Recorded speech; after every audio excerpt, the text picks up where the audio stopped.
I'm Professor David Wilson. As a criminologist, I'm often asked, what's it like to interview a murderer? This is a tape recorded interview. Date is 11/17/84. To answer this question, I'm going to take you on a journey into the dark heart of the police interrogation room.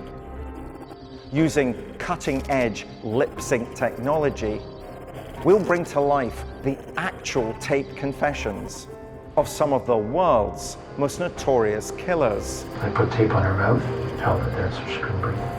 And bring you face to face with evil. I felt sick looking at him, knowing what he did. And along with forensic psychologist Professor Michael Brooks, I'll analyze their interviews in unparalleled detail. Her skull gave way a little bit. She was there and immediately unconscious. Their wicked words, now seen spoken for the very first time, will never be forgotten. So I didn't suggest to him that we kill her on Sunday, but I knew that she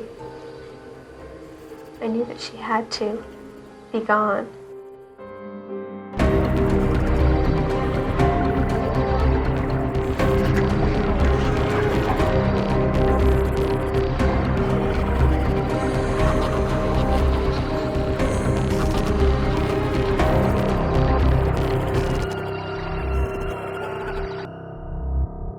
The case we feature today reveals the darkest depths of the human psyche. A married couple who killed as a folie à deux, only for the wife to betray their evil vows to one another by saving her own skin with a controversial plea bargain. They were every parent's worst nightmare, abducting and murdering children in Canada. And yet the murderers were the most unlikely child killers imaginable. Outwardly, they were attractive, well-dressed professionals who lived in a high-rent neighborhood and had lots of friends. Their schoolgirl victims were abducted as they went about their daily lives in the state of Ontario, only to then be held prisoner while a variety of sexual tortures were performed on them, some of which were videotaped. The wife, on realizing the pair were going to be caught, confessed to her uncle. She obtained a lawyer and began negotiations for a plea bargain in exchange for her testimony against her husband. This would become known all over the world as the deal with the devil.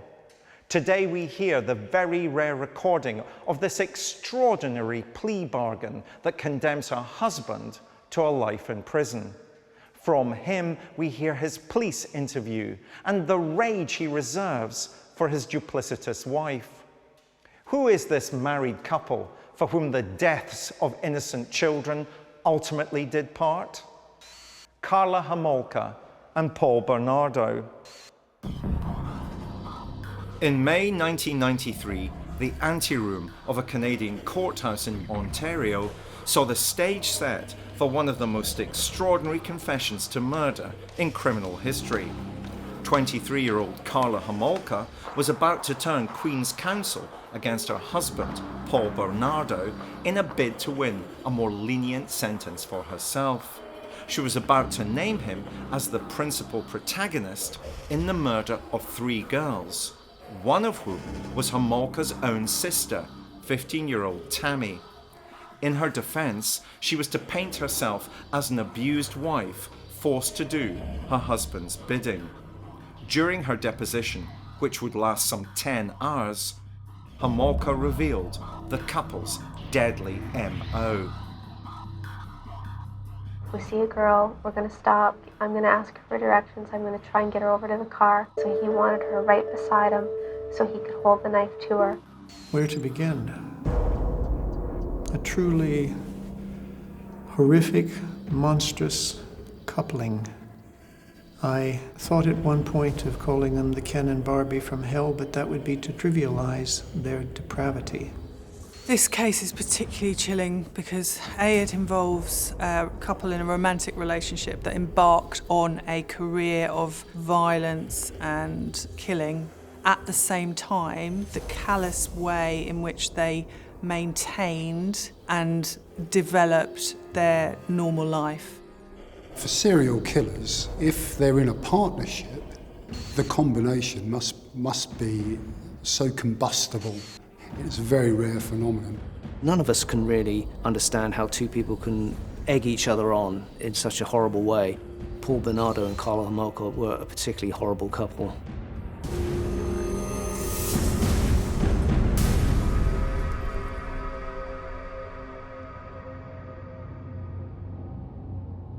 Her feet were tied with that electrical cord that he'd used to kill Leslie. There was electrical cord around her neck. He anally raped her and then he strangled her after he was done. It stands out really clear in my mind because the night before I left him, he did the exact same thing to me, only he didn't kill me. Well, Karla Homolka is setting out her stall. This is a plea bargain. These are her depositions, and if this plea is accepted, she doesn't spend the rest of her natural life in prison. And the story she tells is of being an abused wife. To what extent should we believe that? Well, there's elements of truth in there, but what she does is she minimises her involvement. So she's going to give the prosecutors, the interviewers, as much information as she thinks that she needs to, that she can get as light a sentence as possible, while at the same time holding back significant aspects of her involvement. Determined to deny her own culpability, Homolka painted herself as a woman who lived in total fear of her husband. If I didn't say the right thing, he'd hit me. He held knives to my throat. He told me I better watch my back. He said, always watch your back with me. She's got to sell herself to the authorities. She's got to make out that she's being domineered by him. She's acting in fear of her own life. She's got to sell herself as having useful information that they can use against her husband. As Homolka sought to control her own destiny through her deposition, on the other side of town, her husband Paul Bernardo found his fate totally at the mercy of the Canadian police. His inquisitors were two of the force's most experienced detectives, and as well as Homolka's deposition, they had an array of damaging evidence to support the case, which put Bernardo in the frame for 3 murders. My name is Detective Brad Hoover. My badge number is 6188. I'm with the Toronto Police Service Sex Crimes Unit. Who are you going to call yourself? Paul Jason Teal, aka Paul Bernardo. As we move forward through these clips, Michael, how should we best judge this folie à deux, this madness shared by two, this killer couple? How should we best judge who's in charge, who's subservient? So we know that these situations occur in which there can be a dominant male and a female can establish a relationship with that dominant male and become involved in some quite horrific acts and be responsible for pain being inflicted upon others, if not themselves, actually inflicting the pain. So we have that history, we have that record, and we know that these are possibilities. But sometimes we need to track back to the beginning of the relationships, to the expectations within the relationships, to understand how it could get to that point where she does those things. The pair of them met when Karla was attending a veterinary conference, and it was during this conference that she went for a meal with a friend. And that evening, when she was dining with the friend, Paul Bernardo walked through the door, and almost instantly the pair were attracted to each other. It was this kind of love, lust at first sight. It's a case of two worlds collide. Automatically, something chemical and physical and emotional happen between them. They have sex on the first occasion they meet, and they form a bond over their indulgence in sadomasochism. There was this animalistic passion between the pair, and they became very much inseparable. Karla's family loved Paul. They thought he was a perfect choice for a husband. He had been to university and he had studied accountancy. He was a really good-looking, charming man who was going to sweep Karla off of her feet. They were seen as the perfect couple. When they had the wedding, it was all dressed in white, very flash, very showy wedding. It really looked like a fairy tale wedding, but there were rumours that people thought this was a bit of a farce. Although they looked happy, there was some speculation that things weren't quite as they seemed. On the couple's wedding night, Bernardo had revealed a dark and deadly revelation to his new bride. He confessed to being a notorious sex offender that the police had been trying to catch for many years. To the press and the media, he's known as the Scarborough rapist and has committed at least 13 rapes, which are all pretty brutal and horrible, involving humiliating and physically abusing his victims. And he had this obsession with taking female virginity. In many ways, Bernardo was continuing a pattern of sexual abuse that had defined his own childhood. His father, Kenneth, was a convicted child molester who had also abused his own daughter. Bernardo's own mother withdrew from the outside world and would end her days living as a recluse in the basement of the family home in Scarborough in Toronto. By the time Bernardo was in his 20s, he was a prolific sex offender linked to over 15 violent assaults on young women. He acted like he didn't care that we got married. He told me that he was a Scarborough rapist, and it just was not like the kind of wedding night that those things would happen.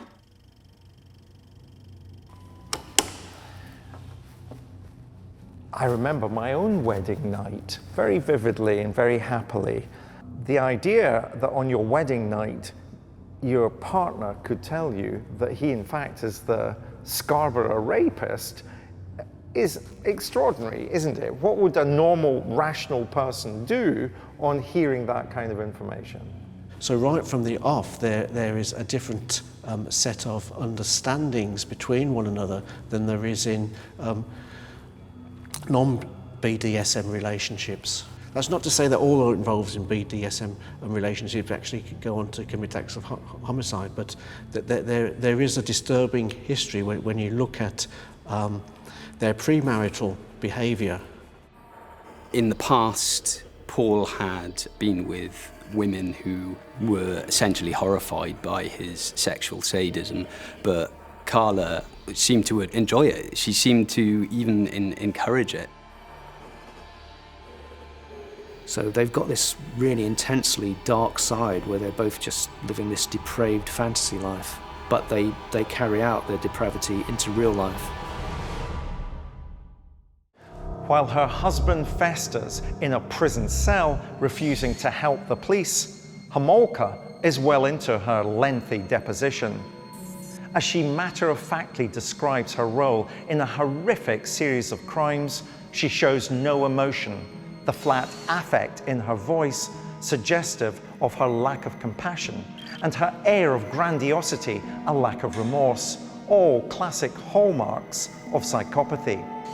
The only time her voice quivers with emotion is when she chooses to frame herself as the wronged party, a classic ploy of killers to try and gain sympathy.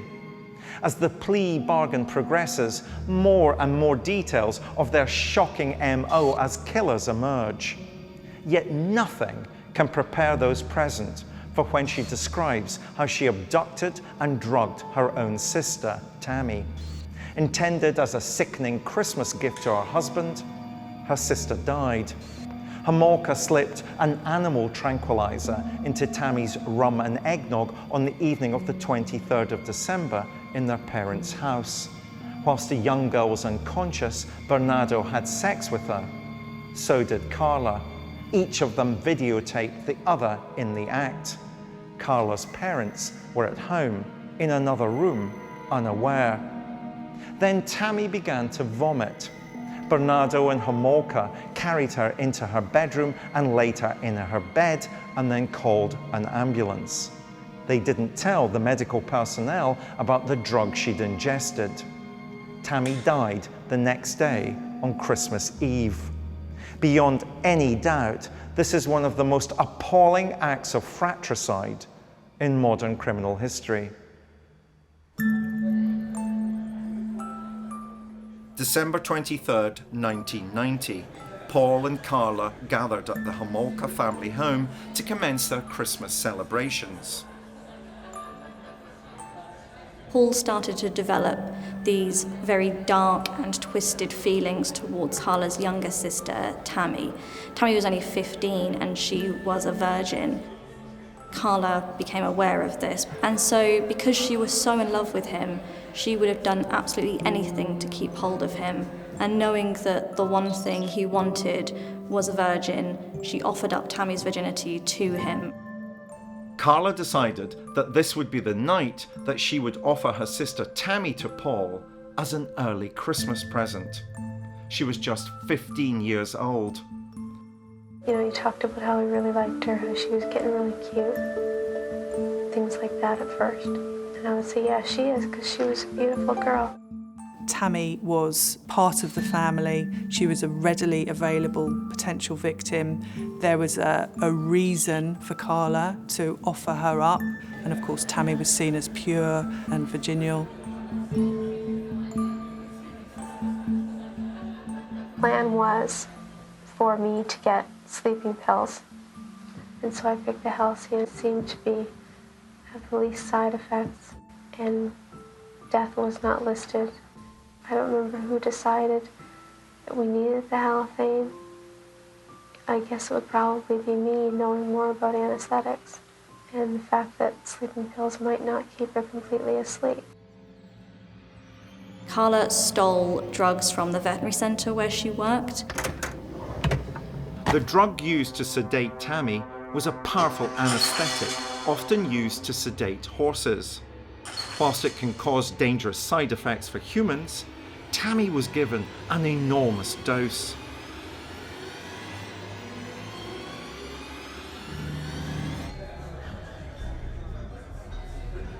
What they had done was slipped her the drugs into her drink, and as she drank bit by bit, the drugs took effect, and eventually Tammy passed out. They applied a cloth to her face with more anaesthetic.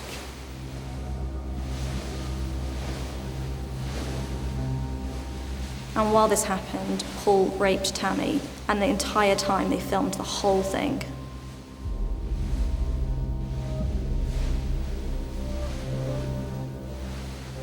As one of the most horrific sexual assaults imaginable was unfolding, the rest of the family were totally unaware. The couple, fearing they would be caught and wanting to prolong their twisted pleasure and Tammy's torment, took the youngster downstairs to the basement in order to prolong the abuse. Tammy then was sick. She vomited and she choked on the vomit. The drugs and alcohol in the 15-year-old system caused her to choke on her own vomit, and her internal organs eventually failed. The two of them then just cleaned up and made it appear as if Tammy had drunk too much. Before the pair would call 911, they quickly made sure that everything was as it should be for this to look like an accident.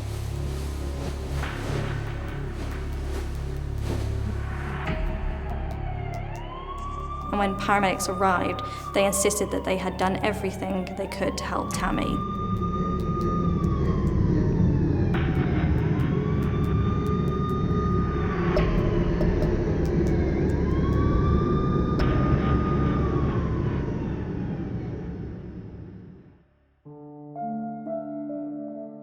The Homolka family spent an agonizing night in hospital at Tammy's bedside.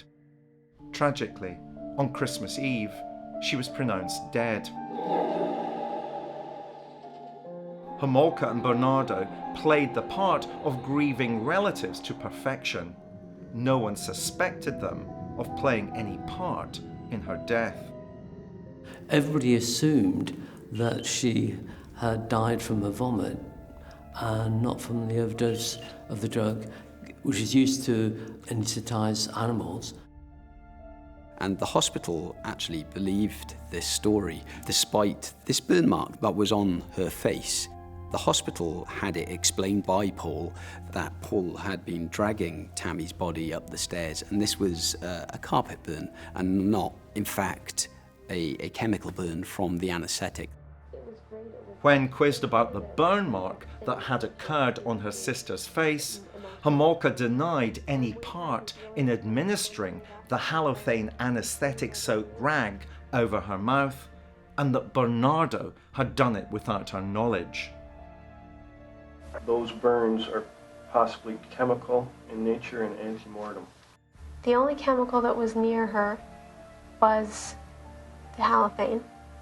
It was not placed on her face directly. It was held, as I said, like this far away.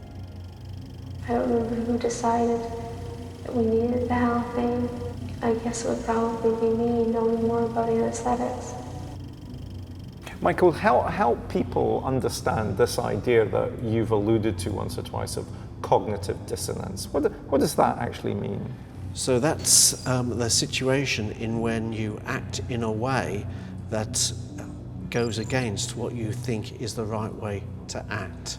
And so there's that distance that's created within you between knowing how you should act and how you actually act. And is what Homolka is describing in this particular clip we've just listened to an example of cognitive dissonance? Not necessarily, because actually she's actively involved. She's engaging in it.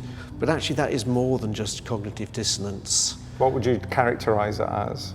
It's active participation within this homicide.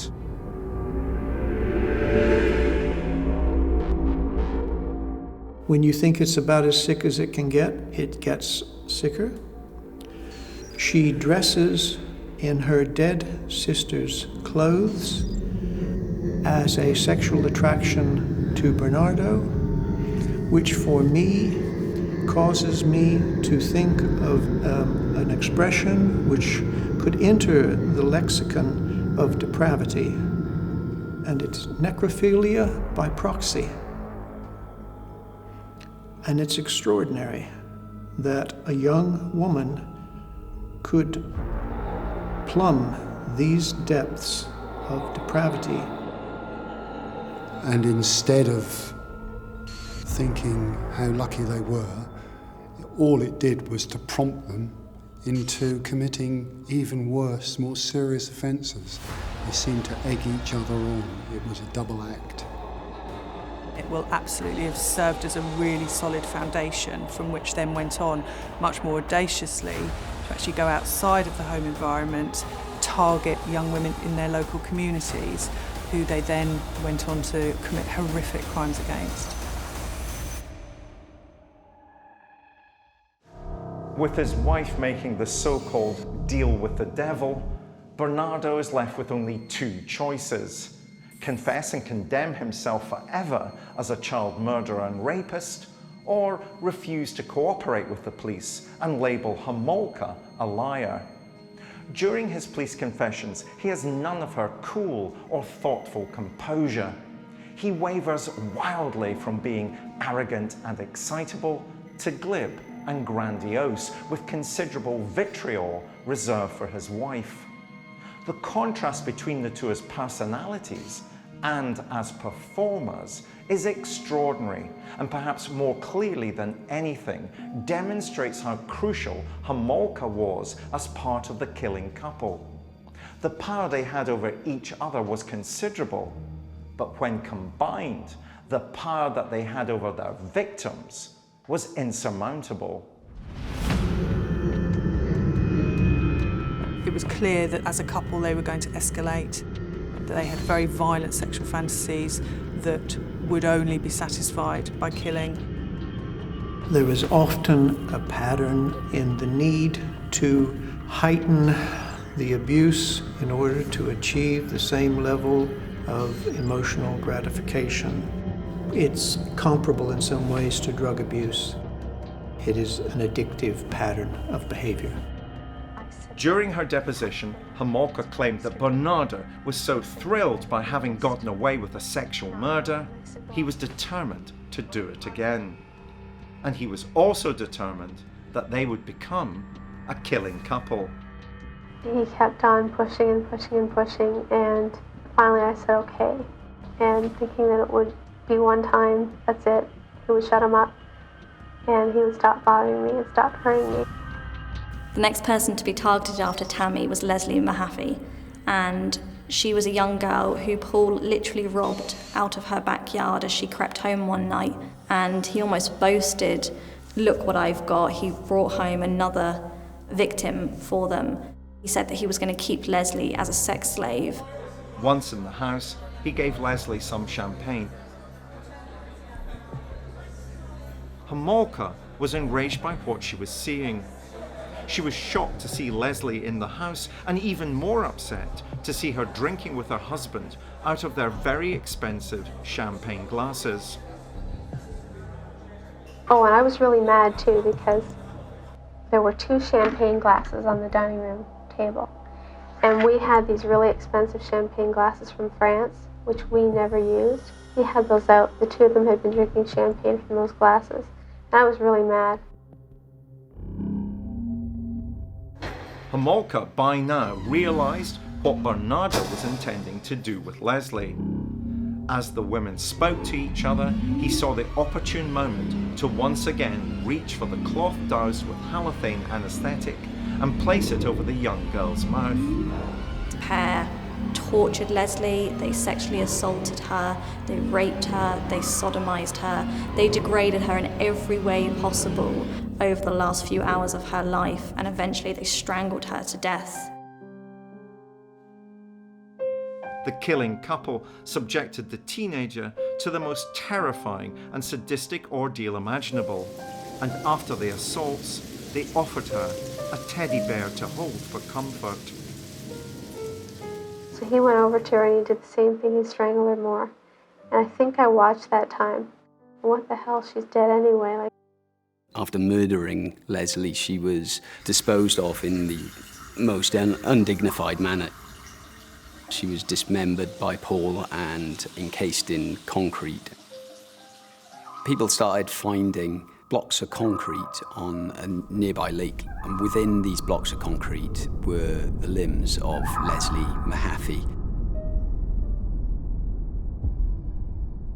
Bernardo has so far remained largely silent and uncooperative with the police. But once he gets wind of Homolka talking to the police, he finds himself both betrayed and enraged. But he was kept in the dark about the extent of her revelations, which would extend to all 3 murders the pair committed. Did you kill on June the 19th, 1990?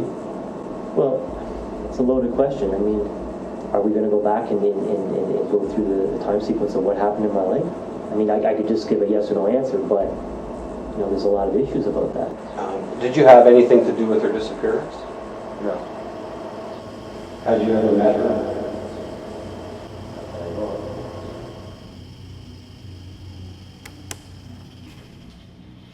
Now we're steeped in understanding the psychopath, but for me, one element of the psychopathic personality which we saw and heard in that last clip, though, was narcissism. He is absolutely enjoying all the attention that's coming his way, is he not? So you have to balance this need to preserve some sense of self and some sense of identity set against this narcissistic tendency and aspect of his personality.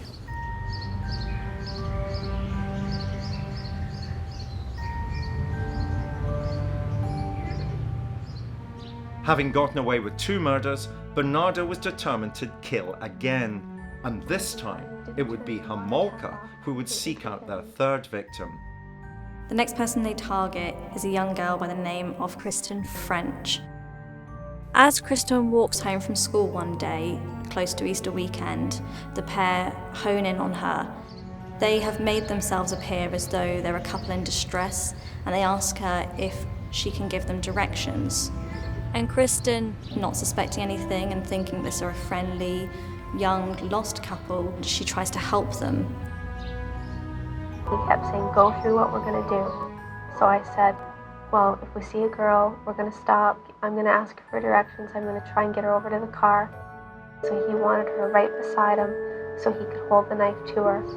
And I sat in the back seat, actually more in the middle of the two of the front seats. And I held her hair like I held her head down. Homolka and Bernardo took Kristen to their basement, where she was bound and intoxicated through being forced to drink alcohol. They torture her. They inflict the most grotesque injuries on her you could possibly imagine. Astonishingly, Homolka would claim in her testimony that this was a murder that subjected her to emotional torment, all because in her own mind she had created the fantasy that the women had become friends during the short time they had spent together, as the petrified girl pleaded for her life. I never should have gotten to know Kristen, because you get emotionally involved with these people, and it really hurts. It hurts a lot more, because I felt like I was friends with both of them, especially Kristen, because we did so much stuff together. We put makeup on together, we talked, just girl talk when Paul was gone getting us food, and it just made it hurt even more. Despite Homolka's claims of friendship, in reality she wasn't just participating in the assault, but also recording it for posterity. Kristen was held captive and tortured for 3 whole days before her life was finally ended. Her dead body was driven out into the backwoods and dumped. Kristen French was found in a ditch at the side of a road nearby. Her face was completely battered and she was virtually unidentifiable from that, and her head had been shaved.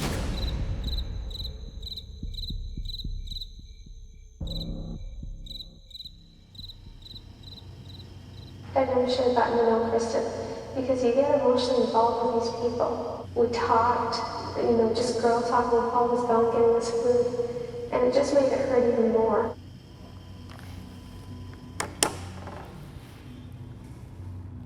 Well, I found that clip particularly astonishing and harrowing.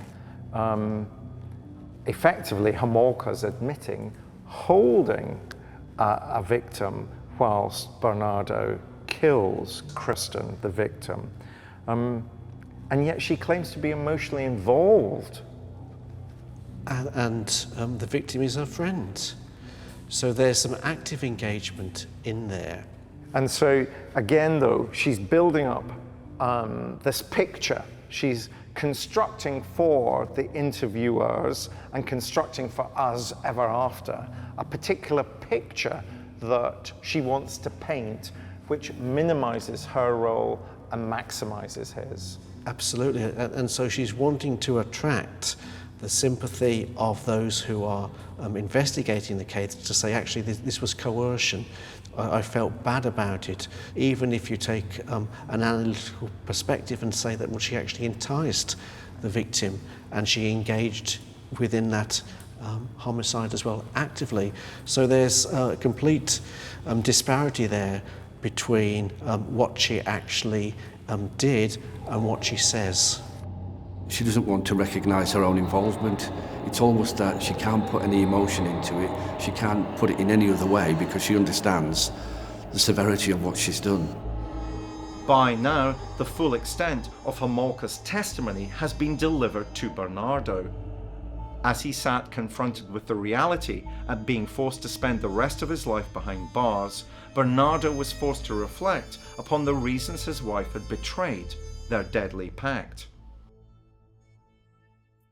In the months leading up to her going to the police, tensions at home had escalated, with incidents of spousal abuse becoming increasingly commonplace.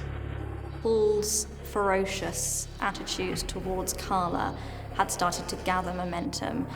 You wanted more sexual activity, you wanted more fun. And that, over a while, started turning into domestic violence now.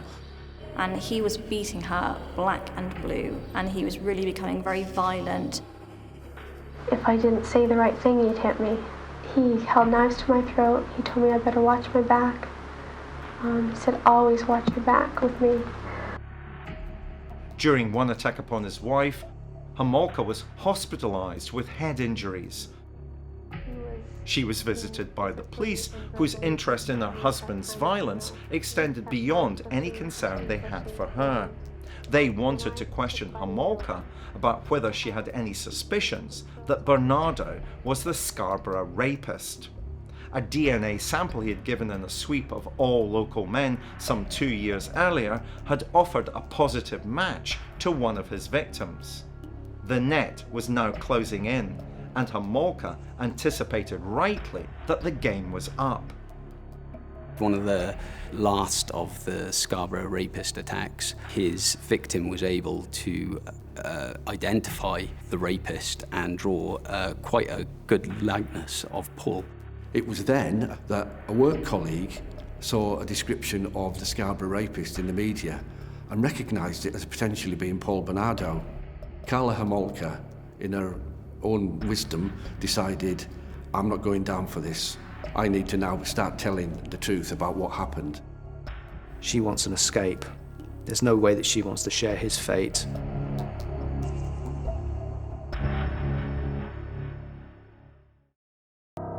Throughout her deposition process, Homolka always portrayed herself as an abused wife forced into participating in Bernardo's criminal activity.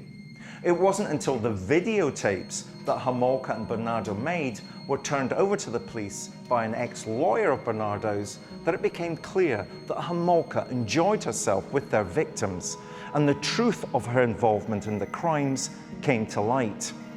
Regardless of her obvious guilt, a deal was a deal, and she couldn't be retried for her crimes. Ultimately, she would serve just 12 years in prison. Bernardo ended up being convicted on all counts of rape and murder, and he received a life sentence on the 1st of September 1995. At the trial, their crimes were accurately described as a catalogue of depravity and death. What we'll never know is that if they had remained at large, how many more innocent lives they would have taken. Homolka's plea bargain was both calculated and cunning. By taking the initiative, she was able to attempt to dilute her own role in the murders and act as a compelling and convincing witness that would seal Bernardo's fate and help police to put him behind bars forever. It will forever be known as the deal with the devil, and it's clear from listening to the recordings that Homolka delivers every word with the utmost conviction and impunity. He wanted to keep her for longer, and I didn't want to. I was going to work. I didn't want to go to work knowing that this girl was in my house and she could escape so easily. I was afraid. There is a cynical end justifies the means thread that runs through not just the American criminal justice system, but through any. And you can understand why the authorities would wish to be complicit in this. Otherwise, you're faced with a situation where she plays stump, doesn't say anything, and the police don't get the evidence that they need. If I didn't say the right thing, he'd hit me. He held knives to my throat. He told me I better watch my back. He said, always watch your back with me. Bernardo by now realizes that he's a totally condemned man. His only option is to label Homolka a liar and desperately try to convince the police of his innocence. Throughout his interviews, he is rambling and incredulous. My file says her version, and it's a lie. You know, I'm not making frivolous points here. I mean, and now you're asking I'm lying about this, and then you're saying I'm lying about my profile, you're saying I'm lying if I'm better or not. Now you're saying, hey, did you kill this person? I mean, well, you're saying I'm lying here, here, and here. I could say, no, I didn't.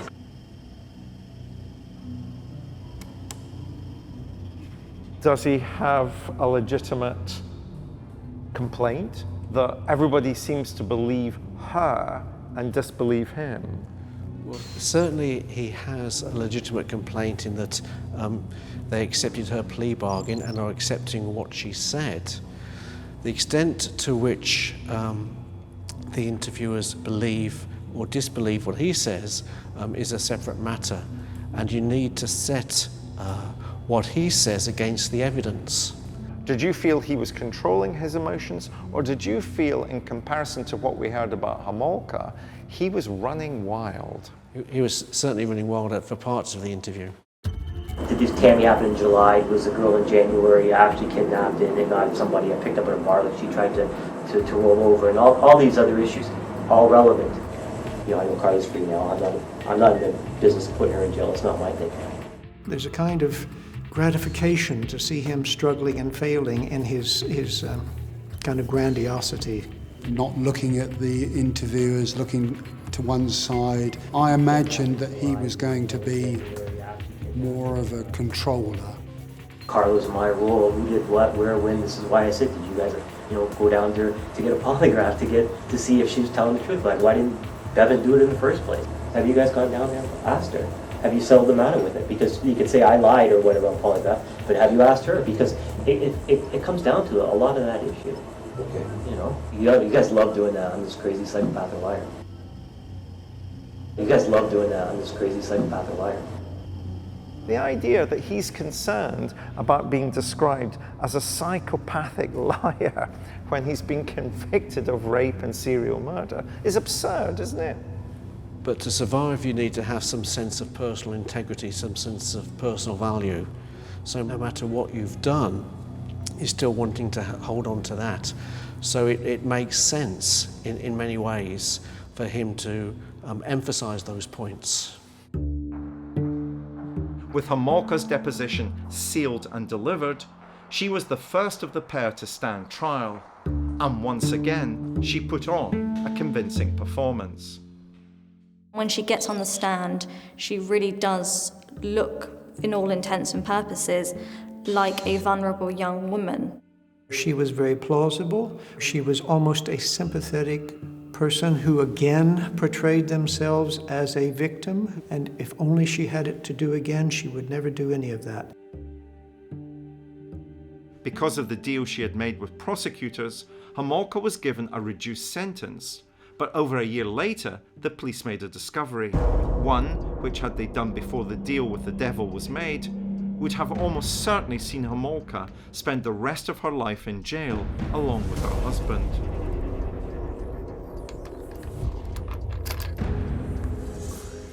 Police found videotapes of the murders that the couple had made, and the tapes demonstrated that Homolka was not only an equal participant, but also derived equal pleasure from the commission of the crimes.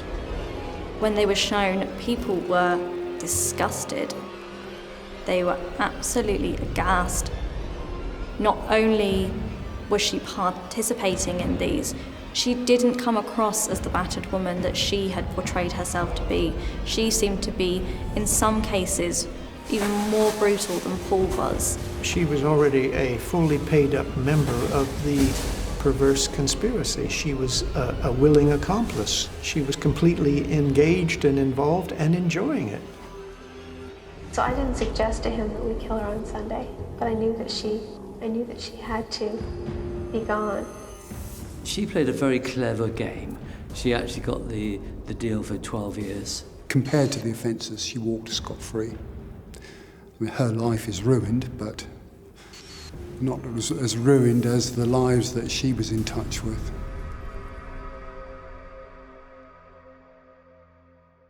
Having served her sentence, Homolka was released from prison in 2005.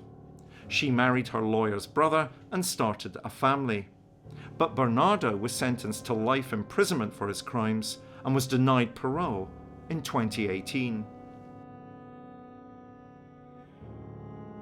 Rehabilitation, I think, is not a possibility for most serial killers. I think in this case it is possible. Because of the nature of the relationship between them, the way it then unfolded towards the end, when in fact the violence was then turned onto her in many respects. And I think the toxicity for her was in the relationship with him. Now the problem is she going to end up with either another dominant partner or somebody that she wants to dominate? Is she going to repeat that, or has she had enough insight to know that she's got to go for Mr. Boring and go for normality? But the danger is that she might want to go back to a more exciting life. Even though there was this extraordinary transformation and was released, and has apparently had what many people would regard as then a totally unjustified normal life subsequently, I believe that that flawed potential remains.